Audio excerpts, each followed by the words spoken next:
You're tuned in to the MtG Cable cast, where they cover Magic, the Gathering finance. All right? You don't know about it? You're tuned in right now and get ready to learn some shit. Buckle your seatbelts and light a blunt and get ready for the MtG Cable cast. Starring Reptar and Thirsty, them onion head motherfuckers. Alrighty, welcome to the newest episode of the Cabal cast, and this week we're covering something that's kind of relevant because as we've gotten out of pandemic times, things have gotten significantly harder than they were when people were just making easy money because it was being printed for everyone. Yes. So with that, it's a topic that we revisit periodically, and it is what are some of the biggest mistakes that can cause a shop, LGS, vendor, whatever, to fail. And with that, let's get it started. So this is actually a comment that came from YouTube, and we talked about it for a little bit, and we decided that instead of waiting and putting this off and musing about it, we just jump in both feet. And this quote came from bmath06 on YouTube, and it is this. I don't understand how card shops failed in the COVID period of time. All you needed to do is be smart with your money/inventory beforehand, and you should have done great. What would you say your biggest mistakes were that caused your shop to fail? Damon. And the basic question here is, were you just undercapitalized? Yep. So first, I do want to say, like you did, thank you for the comment. This is what we ask for all the time. That's why we give you all our information. We love to see this. We love engagement on YouTube. We do respond back. So, and sometimes they become episodes. Yeah. This is like our third or fourth one, I think. That was a so, YouTube comment that just became an episode. So Yep. Pretty cool. So to answer that question, one of the most important things, and this is kind of, why the shop closed and also something that I think every shop should be mindful of, is this industry, despite what anyone tells you, runs on razor thin margins. So if you are going to make it work, it needs to be made to work with investments rather than loans. I think that's something that a lot of stores, a lot of vendors do, is they get underwater really quick. And there are some vendors who exist almost entirely on loans, but they have such a good reach and pull with their social media and just their marketability that it doesn't matter. They can turn things immediately via whatever engagement they're using. Okay. Facebook, Twitter, Instagram, whatever the case may be. So basically taking a loan to pick up products and then churn immediately, that kind of thing? Yeah, because, say you're paying 66%, right? Okay, well, I'm paying 66% on this collection. When I sell it for 100%, some of that is going to be eaten up by taxes. Some of that is going to be eaten up by fees. Some of that is going to be eaten up by what I pay myself, which really doesn't leave me with a whole lot of money to work with. So if that's the case, I really don't want to be paying interest on a loan out of that collection either. It's just not good. Yep. One of the biggest things that I will say that isn't necessarily something every store has to deal with, but is something we dealt with, was that we had a building that was 13,000 square feet and we'd geared it towards large regional events. And if you have overhead like that and you need those large events in order to pay bills, when you can't run those large events, it doesn't matter what's happening. Yeah. You're going to close down. The other thing I think is a lot of, and I don't know if this is fair to say, but in my experience, I feel like a lot of people, when they start out their store, they say, this is the store that I want. This is what I want to do. So I'm going to run it that way. And there's nothing wrong with that, except that I highly, highly encourage everyone in this industry to not do what you want to do what your community wants to do. And that's something that I think a lot of people can kind of lose sight of, unfortunately, because, really, your community is why you're here. Yes. And it doesn't matter what you want to do. It doesn't matter what you think is popular or what you think is cool. Your community is what's going to pay your bills. They're the ones you should be gearing towards, that you should be worrying about, that you should be making sure are happy with everything you're doing. And I think that's a really big one that a lot of people forget. And one of the other big ones is I think there is a really big tendency for stores, and this is something that, credit to your comment, spot on. If you're just smart with your money or inventory, I think a lot of LGSs, and I'm sure you've experienced it as well, like when you're the homie, you may get better deals because you're the homie. Yep. And that's fine. Regulars get favorable treatment occasionally. The problem is a lot of people, when it comes to their regulars, give those favors every single time someone is in store. And at that point, it is just untenable. Yep. Because if you're doing that for your 10 regulars and you only get 15 people a week, well, you're not making anything at that point. Mm-hmm. And that's just bad for business, because if you're not making the money, guess what? You're not paying your bills. And I think the one thing that anyone starting now that I would encourage them to look out for, don't over leverage yourself. Be smart with it, because at this point, Wizards is really bad for LGSs. And I think that that's something that really is just like, come on, guys, you got to be smart about this. You can't afford not to be. Yeah. To peg on that for a moment, there's been a bit of buzz on Twitter, like there always is, but this is specifically about stock that was liquid that has since become illiquid because of consistent reprints. And up until today, it was this idea of like, well, your Shocklands will eventually become illiquid because they're going to be printed so often. Fetchlands might also follow suit if Modern doesn't continue to take off and Pioneer continues to leverage a ban list with Fetchlands on there. And then today, we found out that we're getting Fetchlands printed in 2 Ravnica products that are upcoming, which is one more Ravnica product than we knew was going to have. Shocklands, right? Sorry, yes, yeah. Shocks. And while they're both supplemental products, injecting them into the marketplace is going to make a certain amount of Shocklands in the ecosystem illiquid. Cards that were once easily movable, that were high velocity in and out of the cases, illiquid. It's going to drop buy prices on Shocklands because now LGS's vendors, players are inundated with them. It's not going to turn them to bulk, but it is going to kind of move these to illiquid status and furthers the idea that this is a junk wax era of the game, because we just keep getting the same things that just keeps pushing down on prices. And the ecosystem, the infrastructure of onboarding new players to these formats that utilize Shocklands is not there. And so supply will outpace demand. Yeah, and I think this is something that is really worth keeping an eye on, because, generally the belief, rightfully, is that RTR remastered, whatever it's called at this point, is going to be a very tightly ordered set by LGSs, because they're all still hurting from the holidays. We know liquidity is down on sealed product, and this stuff isn't getting easier to do anything with. And I think that as that happens, you're going to see this more and more, where you'll have this downward pressure and all of a sudden interest dies down because it's becoming more and more, I don't know if obvious is the right word, but more relevant to the general collector that, hey, I really don't, I'm not going to pay $40 for this card because in a month it's going to be 10. Yeah. And that makes it a lot harder to make your ends meet as a vendor. We keep talking about Yu-Gi-Oh! Tinning and how that works, where Konami seems to have a very good eye on the secondary market. Yeah. And it does take some time, but eventually the highest priced cards from some of the newest sets get tinned and crater the price on them, so they are now accessible to the community writ large.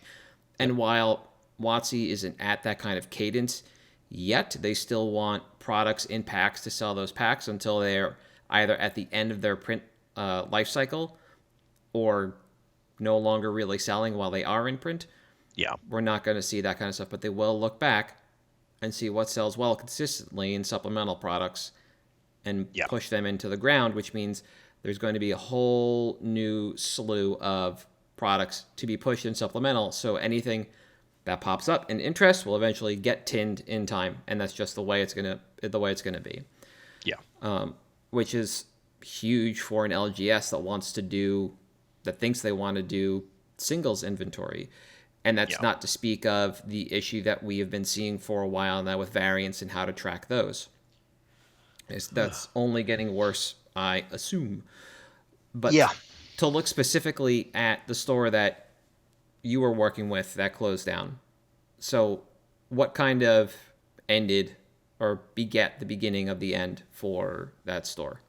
So one of the biggest things was legitimately, so there were four partners involved, and two of us were like legs on the ground doing work, and the other two were supposed to be securing funding and investors.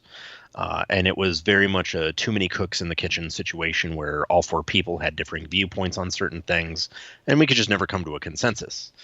And that's something that, is keep your partners to a minimum. I don't know how easy that is for some people to do, because it's not intuitive. You want to be in business with your friends because you have fun with them, and it's great.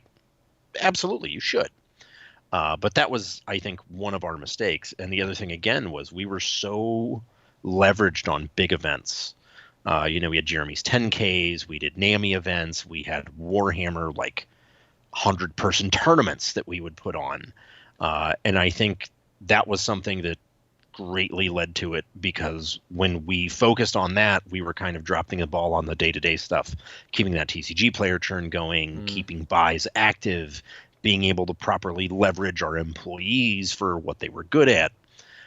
And I think that, I'd encourage anyone starting an LGS or a business in general, make sure you have 6 months of overhead covered when you open, at least, just to make sure that, hey, when curveballs come your way, you're fine, and you can make not a single penny in the first 6 months and still pay for everything.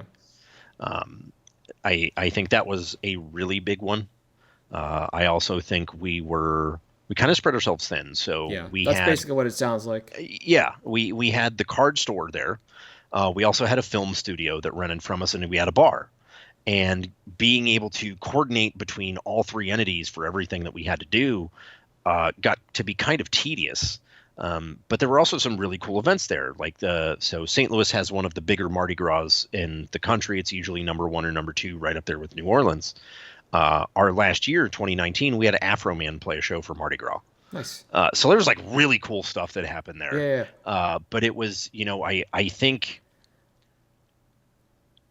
it's a cliche, of course, but the biggest advice that I would give to anyone, and I think the biggest thing that was to our detriment, was, the phrase, make the main thing the main thing.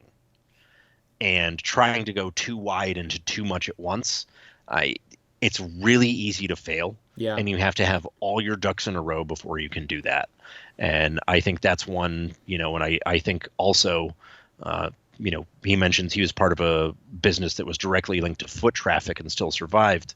We were not in a high foot traffic neighborhood, and we were not in a neighborhood that had good parking. Yeah. We were in an area at Soulard. It's just a bar neighborhood. It's our French area. Hence, that's where Mardi Gras is. And without those things, which seem incredibly minor to a lot of people, parking, who cares? Well, look, man, I'm not going to spend 20 minutes driving around to play F&M. I'm going to go somewhere else. Yep. Yeah.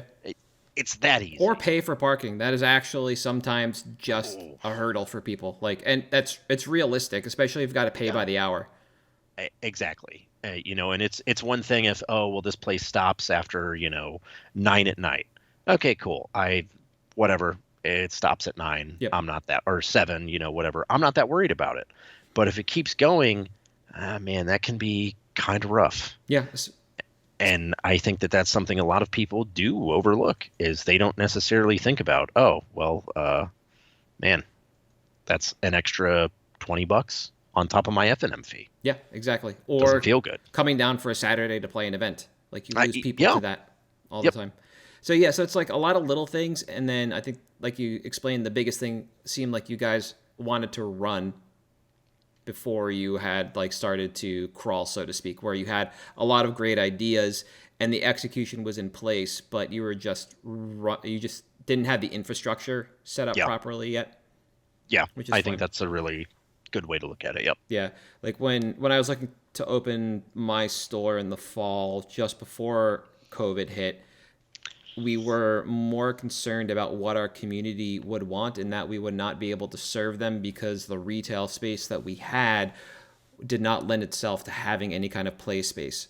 Yeah. Which is dangerous for something like that, because that means we would basically be still as reliant on walk-in traffic, if not more, but then the sales of like books and board games, which we already knew we'd be competing against Amazon for. And Yep. if you want to talk about small margins, like unless you're doing specialty orders and stuff, like we're close to zero on that. Somebody just, was it Cool Stuff or Gaming, etc., just announced today that they were pulling back out of board games, which was like their bread and butter for over a decade, because they can't compete against Amazon anymore. Like that would have been a tough time, like super tough. But when we were looking to set it up, we knew what we needed to have at a minimum, but we didn't know what any kind of community would want from us. And that was our biggest concern, was just, can we actually support a community, or are we going to lose them to the place that's 10 minutes down the road that looks like crap, but has a play space area where people can actually jam F&M on-prem? Yeah. Like, that was a very real concern for us, but we also didn't know what the community wanted ahead of time. We didn't do any kind of soliciting. We didn't do any kind of like boots on the ground work, because there was nothing else in the area to talk, nobody else to talk to aside from that person, like I said, 10 minutes down the road. And there weren't a great barometer, because you could walk in and just see what's happening, but they're pulling a community from a bunch of different colleges, and college campuses are just kind of like, well, who the fuck knows when people are just going to not show up anymore. Yeah. So, the stories that I have are all like positive through COVID era for my 3 LGSs that I had before I moved, and they all did something different, which I find a little more interesting than probably should be. The first one was in a very large complex, like probably half a mile worth of parking. Oh, wow. And it was not quite a horseshoe of a strip mall, but it was just like 2 parallel lines. And right next to them was a grocery store, and on the other end was a movie theater. It was just like restaurants, and like there's a PT place in there. There was eventually a weed store moved in. There was a distillery, like just a sundry of things to do in this location. And when they first opened, they solicited, I don't even know what it was. Not whatever was we used for judging through WotC, like the actual judge program website. Oh, yeah. They solicited there looking for a judge to talk to, and I talked to them. And their idea was they were on a walking path by a high school. So they just wanted to bring those kids in. That was it. Sure. And they knew they needed F&M, and they knew they needed Pokemon stuff. So they needed a magic judge, and they needed a professor for Pokemon. And their store picked up. They didn't do singles. They just did packs, because that's what they were getting from distro.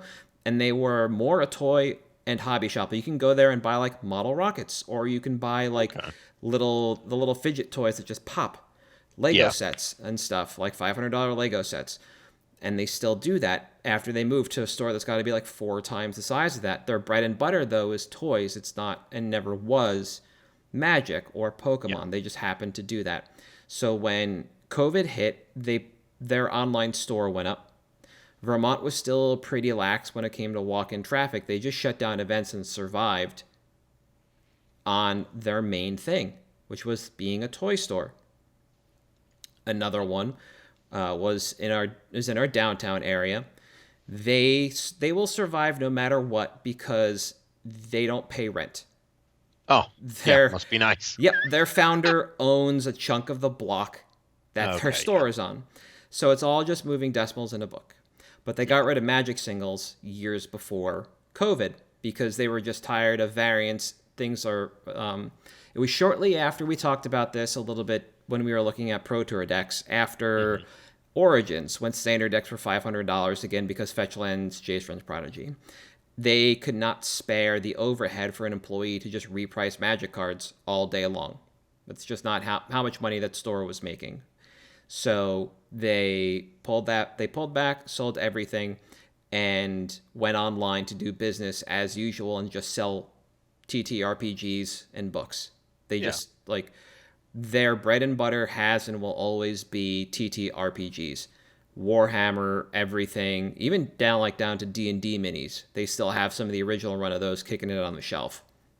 And like some metal minis you have to build. Like they do not quite paint and sip, but they do like airbrush lessons. Like they teach you how to set up your airbrush, how to use the airbrush, and then they do like paint sessions like that. This is their bread and butter. They either did or do stream paint sessions under the creative portion of Twitch. Like That's that was pretty it. cool, actually. So during COVID, they just effectively closed down shop and did online orders only. Come in, pick up your order at a scheduled time, the end. Yeah. And that was it. It worked for them because they didn't lose anything from the Magic vertical. It was already gone, and you could order all the sealed product you wanted regularly. The biggest change was they did what did they used to call them? Pre-releases at home, where you would buy your pre-release kit, you would get the prizes associated with your kit, and you would just go home and jam against your friends because once you were out of the store, they didn't care what you did. Right? And they got by. Then the third one, that if they're in a mall, and if the mall decided to actually just close its doors and not do anything because of COVID, they would have shut down. They only got by because the mall still allowed people to come in. They have zero online presence. They were so bold as to want to open a second store 2 hours south in a town that is nothing more than a high school to have the only WPN premium store in the state. And I don't even know if they ever hit WPN premium. I'm pretty sure this store survives not based on Magic, but because of all the random anime cruft they sell. They basically stop short of body pillows, and they do a bunch of vintage video game stuff, but not like cool niche stuff, but they'll like clean your Xbox for you kind of stuff. Okay. So they offer those services, and they buy and sell Magic and Pokemon and Yu-Gi-Oh, but they're not the only game in town to be doing this. But if the mall closed, I'm pretty sure they would have closed down too. They just continue to do business as usual. So this is kind of like just a tale of three stores that did three different things, and only one of them was lucky enough to have made it because they had all the foot traffic being in a mall. Yeah. Like I said, if that didn't happen, if that mall in Burlington, Vermont decided to say, hey, no, during COVID, nobody comes closed. in. Yeah.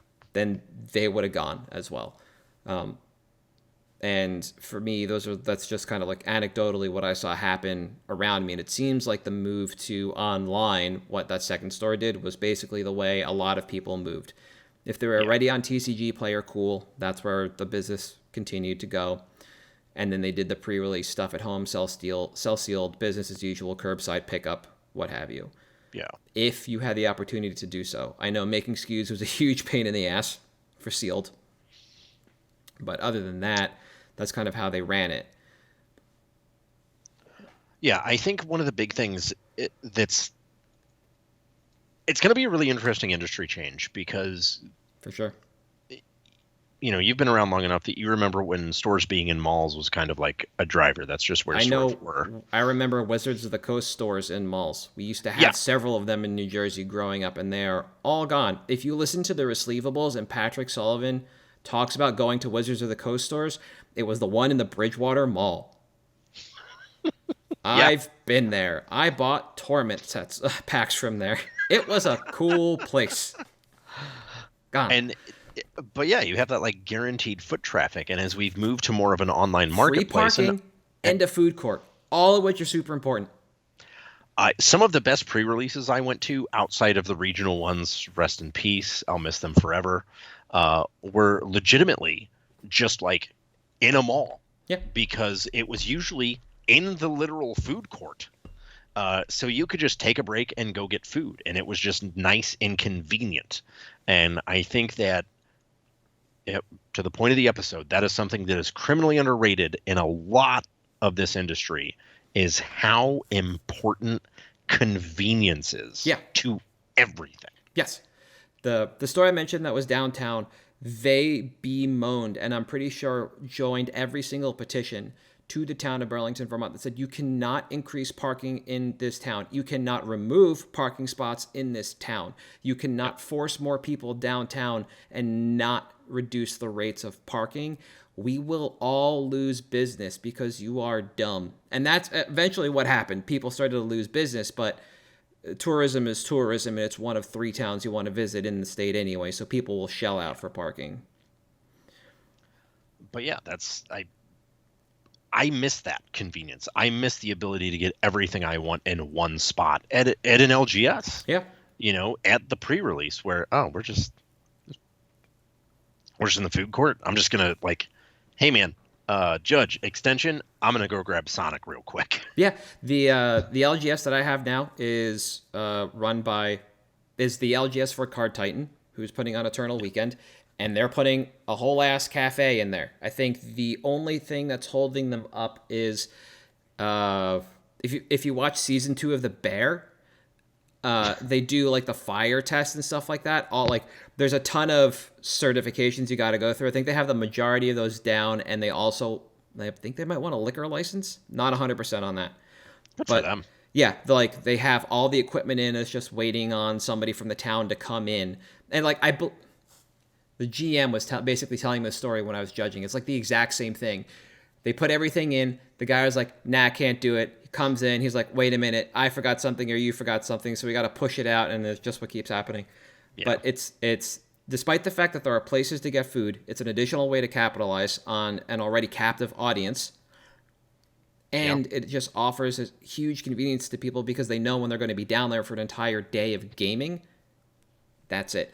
Or you might actually serve really good food. So people will just go down there, and then the rest of the store becomes the impulse buy section at the grocery store. Yep. Which is great. Yeah.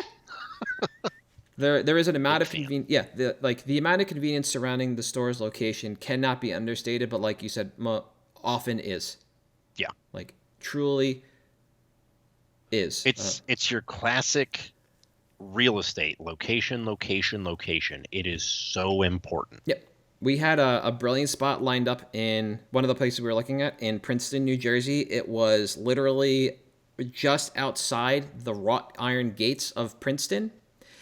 And so it was just beautiful access for the students.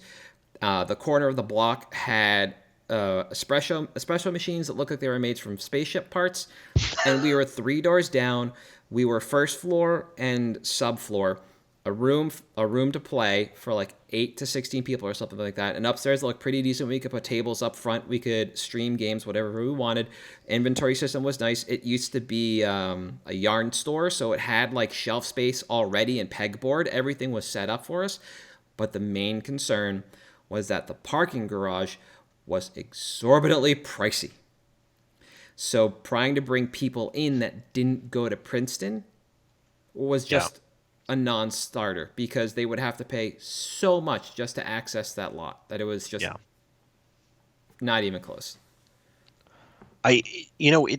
Parking really is just probably, I'll say it's a top 3 most important thing when you're looking at where you want to put your store. Yeah. It is so important, is if you're in a more affluent area, is it covered? Is it secure? Do I have to worry if I go here for a midnight pre-release that someone's going to break into my car and try to gank stuff because everyone there knows what we're there for. They know what this business is.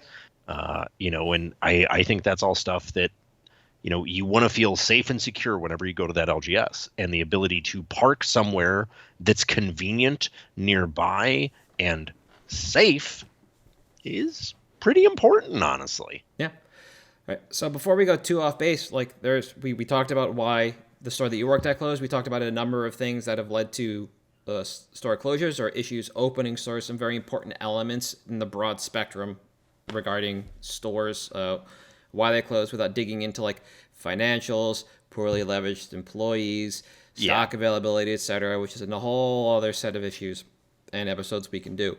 But if there's anybody out there that wants to know more, please feel free to ask. We'll do more episodes about this. We'll put up quick hits on Patreon if you're a patron for you to listen to.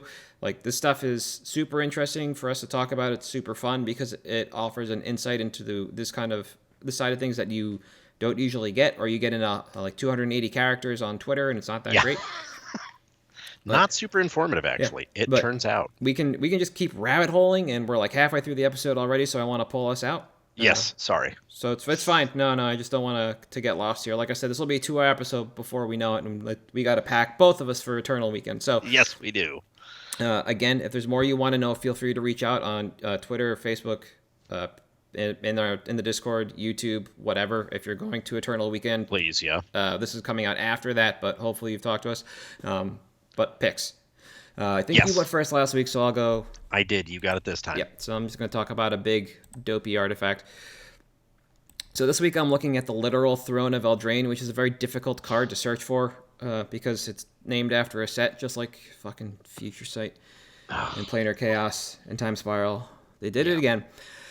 And we take a look at the stocks graph, and we see that it pre-ordered for $20, tanks, and then it's slowly rising back up to $20, which is fantastic. Now, like I said, it's a big dopey artifact, and what does it do? Well, it costs $5 for a legendary artifact, and it says when it ETBs, or as it ETBs, you choose a color, one singular color.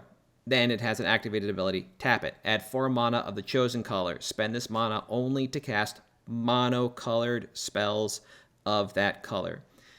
It has a second activated ability. 3 colorless, tap. Draw 2 cards. Spend only mana of the chosen color to activate this ability. So this one is another example of RTFC. You read it, you get it. When I took my notes earlier in the week, CK was buying 49 copies at $11. Currently, they are buying 45 copies at $12. So this card is still on the rise at CK. Back in October, when I first added this to my list, October 11th, CK was buying 192 copies at $6, and the TCG market price was there were 119 copies at $13.27. Today there are 285 listings, so we've over doubled the number of listings, and it is $18.51 market price. So we've seen also about a 50% increase in terms of market price. In November, which is basically the only data point I have between adding this to the list and now, CK had 8 to sell, and they were $17 a piece, and they were buying 25 at $7.75 a week. So we can basically see the price trajectory on this is just up forever. It never wasn't up. It just pre-released at a ridiculous price. People like, that's silly, it tanks. And that was basically the flashpoint to buy in before it just takes off. Yeah. Well, so we read the card, and what does this do in Commander in the grand scheme? It's basically just a core piece in monocolored decks. Like, this is where you're going to jam it. That's what it does best, because that's what the card tells you to do. Play monocolored spells or only spend mana of a chosen color to draw cards. Now, initially, I thought this might not be part of the mono blue scene, as you have enough churn in your spells by default that you wouldn't need card draw, but the continued burst of mana puts this on a level like Gilded Lotus when looking at mono blue. Similarly, I figured mono black wouldn't be on this list, and while it's definitely lower than both red and white, it seems a bit higher than I'd expect, because black is generally pretty good at turning creatures or tokens into mana, so where is the need for this? And basically all of that is to say that it's seeing play where I wouldn't expect it to be seeing play, which is pretty exciting. It's not being overlooked by any singular color. It has its uses in all colors, and it can immediately replace some of the more questionable cards in monocolor decks like Gauntlet of Power, which in some cases, like Gauntlet of Power, do not offer a unilateral effect and may be more detrimental than helpful. Gauntlet of Power gives Mana Flare to everybody for the chosen type, for the chosen land type. Yep. Little dangerous. Cage Sun just costs a lot. It costs 6. So that's basically the stuff, the cards that immediately come to mind when we're looking to replace this. Now, as mentioned, this costs 5, adds 4, so it immediately refunds 80% of the mana spent on it up top, allowing you to follow up with at least a monocolored 4-drop. So this sets you up for a pretty large next turn, getting 4 mana instead of 2 or 3, which is what we usually see from rocks. And this isn't to say that the restriction on how you spend the mana and what mana you use to draw doesn't make working with this card easy, but the upside is there when you compare it to other mana rocks in the space. And obviously, this isn't meant to take the slot of something competitive like Sol Ring, Monocrypt, or Monovault, but it should be in the conversation when you're looking at cards like Gilded Lotus, Gauntlet of Power, Cage Sun. These larger mono rocks that might offer additional upside is basically where we want to see. Can we instead put Throne of Eldraine in? I touched on the burst of mana that you get compared to other options, the immediate refund on mana, but I think the hidden mode here might just be the card draw in the mid to late game when you've got your Nykthos or similar just cranking with an overhead on mana. Yeah. And it allows you to stay flush with resources or draw back into the game after the nth board wipe. And when we take a look at EDH Rec for this, we see it in decks that we kind of talked about a while ago, where we see it in Giada, Font of Hope, Avacyn, Angel of Hope, Angel decks, which have a problem coming back from the mid to late game after the nth board wipe. We see it in mono red decks, which do have a lot of churn, but generally involve discard. Awesome. Like we see it in green, which to me is a little surprising because green doesn't always need the help drawing cards. It just needs like things to do with its mana, so that one's kind of a weird rub. Yeah. But then the further we scroll down, we see it more in mono black, and we continue to see some blue show up, which is honestly pretty exciting because, like I said, regardless of whether you're playing like Maronar or Min, Wily Illusionist, there's opportunity for you to use that extra mana to draw additional cards or help burst through some large turns. The timeline on this, we're seeing the slope on this cool overall compared to the first month it was out, but demand seems to be holding pretty strong, though it is a bit slow, selling at about 6 copies a day. That said, even at the current velocity, without a fresh infusion of quantity, we could see this sell out inside of a month and a half, and then we'll see a price reset. We go from $8.50 to $20 fairly quickly, and $22 a little while after that, and this will allow us to flip back into the open market after a small amount of time. Now, if you want to move this to buy list, that's another story. As we've seen growth over time, as I explained up top, it does seem to have cooled a bit more than the market price has. So buy list is just a little slower to adjust than the market price. So if this was going to be your out, not moving into the open market or trade, going to buy list, you might be looking at a 3-month market for buy list to catch up. So, the difference is probably going to be about a month to a month and a half. Anything before I get into reprint equity? No. All right. I love this card. I think one of the neatest things about it is I guess you can run it in a colorless deck, but it doesn't actually work without Painter's Servant. I thought about that. I was going to put some... That's just like a kitschy thing about the card that I love. So, reprint equity, I think, is close to just fucking zero. As close to zero as you can get. This is absolute zero. This is negative 267 or whatever in Kelvin, because it's named explicitly after an item or an element of the Eldraine story, the literal throne of Eldraine. I wouldn't expect them to reprint this unless it was in Universes Within or some such. We are getting in Murders at Karlov Manor a renamed Thraben Inspector, which is just a functional reprint. So we could get something like that. But even then, I'd expect it to be within a monocolor commander deck because that's the restriction on the card, and they're not doing those anymore. So I think we're really well insulated on all fronts. Yeah. By quantity, at the current price, I can't advocate spending too much on this if you can't hold for at least 6 months, which is longer than I said buy list would take. But if you really want to see decent returns, that's where you're going to be. So if you can't do that, then I think 4 is where I'd be. And at the moment, I don't think I have any in my hands, but I plan to replace my Gauntlets of Power across all my commander decks with these because I don't run Cage Sun.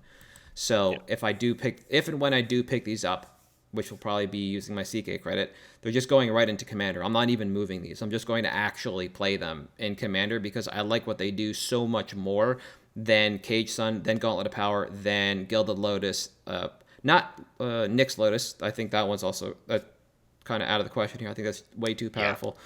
And it also kind of plays well with or against War Room. I think that's the card that allows you to draw and you lose life equal to, right? So that's also in the conversation. Do you want to run War Room or Throne of Eldraine or both? It just adds this kind of really unique opportunity to your deck to kind of flex into both a mono rock and to draw a spell. And it's also legendary, so you get things like Delighted Halfling, so it can't be there are a lot of weird little bits and pieces about this card that don't quite add up to increased demand, but just make this card a little more interesting and more of a consideration for play than just, hey, as an artifact that adds mana and can draw. So. Exactly. I think this card is great. I think one of the best parts is that it is so insulated against basically everything. It's very difficult for them to reprint without a Universes Within. Like you said, they've gotten away from monocolored commanders, and it's seeming more and more with design space. And obviously, recent cards, so maybe that's not the case. But everything has gotten so multicolor heavy at this point, and the color identities have bled together so much that there doesn't seem to be a lot of focus on that.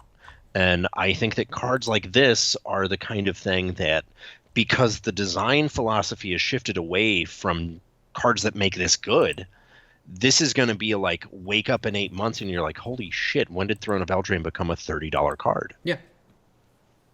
Exactly. Fuck. Yeah, it's just going to kind of slink along just like Paradox Engine did for a really long time. Mm-hmm. It's like the old EDH cycle, right? Where it was every set had that one banger, like Panharmonicon was the first time I remember people seeing it and immediately saying, this is the EDH card from this set. Yeah. Because prior to that, it would take a few months, but there would be a clear-cut, this is the EDH card of the set. And I think that Throne is one of those things that, this was the EDH card of the set. We just completely forgot in the midst of everything else. Yep, for sure. I think it's solid. Thank you. I am going with a little bit more of a market call-out. So our last episode, we touched on basically what do people think of, what was the feedback on Lord of the Rings Holiday Edition. And I mentioned that the scenes can really only be ordered as a case, one of each. And naturally, one of the most important cards that came out of those scenes was Legolas's Quick Reflexes. We've talked ad nauseum about the card in Legacy. Obviously, it's going to be very good in Modern as well, presumably. There's just a lot of reasons to like this card. The reason I'm calling this out is because, look, Lord of the Rings Holiday is about to be over in a few weeks.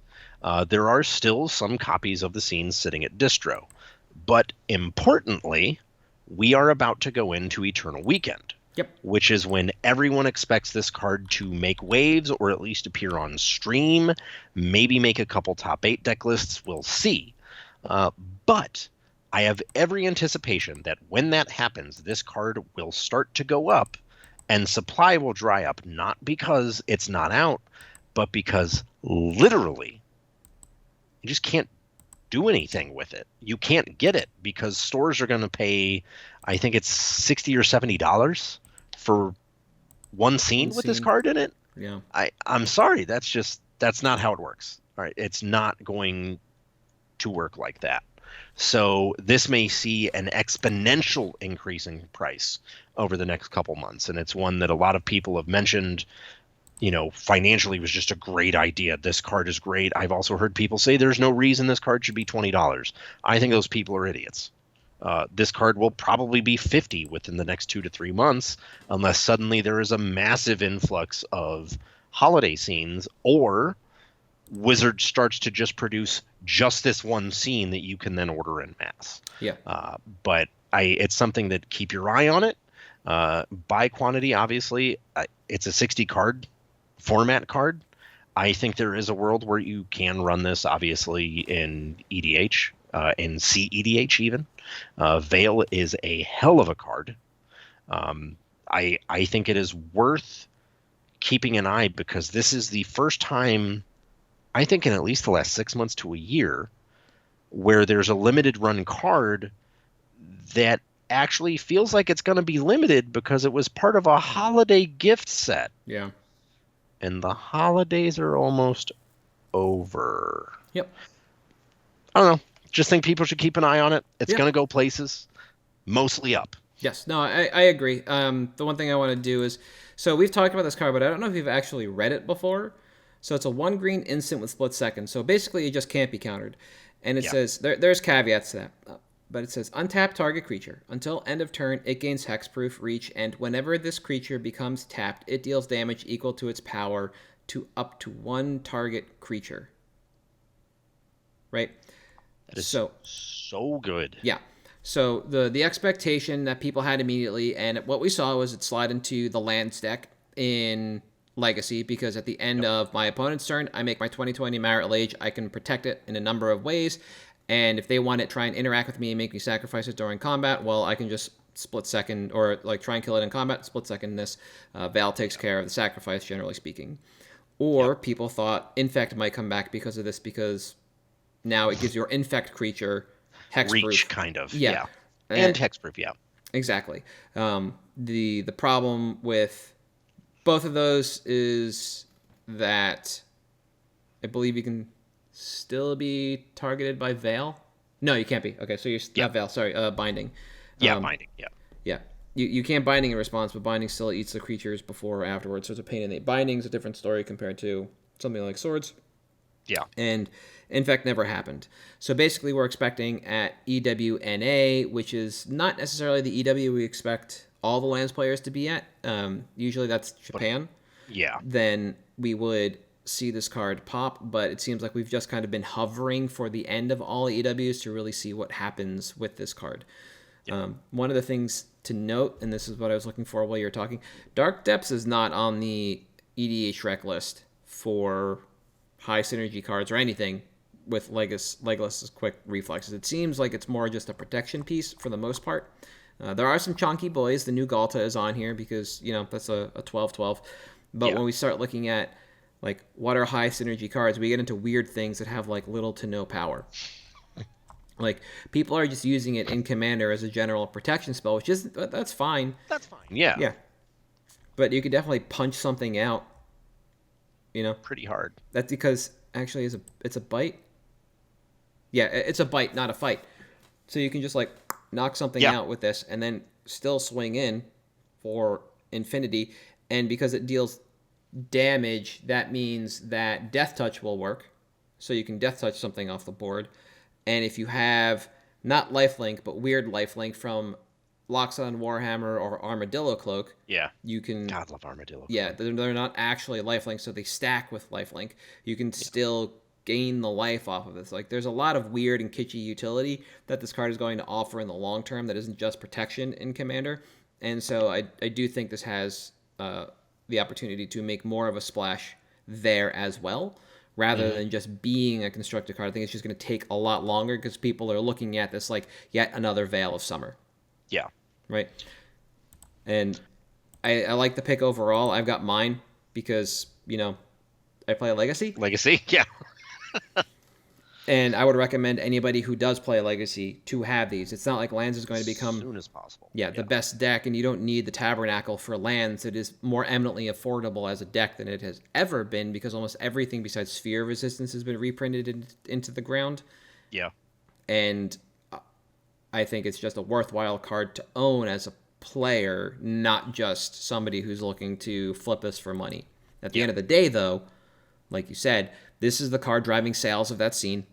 There are some others, but they're not nearly as expensive or as sought after. And when that scene dries up, this card is going to go up in price naturally anyway. So get ahead of it if you think you're ever going to play it at a minimum. Yeah, I think that if these kinds of products start to become more normal, this is the next wave of where I expect we will be able to acquire some kind of financial gain on in-print products. So it's just not just this card, but just pay attention to... I don't know if time-gated products is the right phrase to use, but this is kind of a time-gated product. And that's why I wanted to call it out, because that gate is closing, basically. Yeah, we don't get that a lot anymore. Commander decks are now basically printed into Infinitum, unless it's one of the smaller release ones like we know about, like Warhammer or Doctor Who. Basically the yearlies. Yeah. And those are time-gated, and so this is just another reminder that you do have to look at these time-gated products regardless of what they are. Like, I didn't know about this product at all until I saw Legolas's quick reflexes, and then I just bookmarked the TCG player page where the card was listed and watched the price until it got to where I wanted it to be, and then I picked up Mike 4 for play. Like, that's straight what I did. I sat on that TCG player page for a month until I got to where I wanted it to be, because I knew that's what I would need to do. I'd have to hawk that price until I got somewhere where I was comfortable buying in, where I didn't think the floor would fall out any further, because I didn't know, as somebody who doesn't work at an LGS or a district or a vendor anymore, what allocation truly looked like for this. So I had to wait for street date, like we talked about in the last episode. Waited a little longer so that people could open their scenes, sell back what they wanted, and inundate the market. And once it felt like that had happened and the price had kind of like circled around, like I think 17 is where I got in, because I was running the tools that I've built for our patrons on that page to look at market price. Once I saw it hit a price where it seemed to be rebounding a little bit, I moved in because we just passed the floor. And so I agree. I don't think we're coming back. I think it's going to be a product. This product is going to run out. This card is going to go up in price, and that's just going to be it. Now we're talking about the regular version, not the surge foil, which is a different story. Yes. You said, I think before the episode, that the non-foil version can only be opened in the scene, or does it come in packs as well? Correct. So I believe it comes in one. It can come in one slot of collector boosters. Okay. Because why would anything be easy? But that's still not, or from the holiday boosters. Yes. That is. Yeah. So still limited to a time-gated product. Yep. The surge foil also comes from the collector boosters, and the only way to get the surge foil is in the collector boosters. Okay. Yeah. So that's also to be noted as well, because we didn't gloss over those products. That was our episode last week. You can go back and listen to us wax poetic about them. But it is worthwhile to know Something we're talking like about. Yeah, right.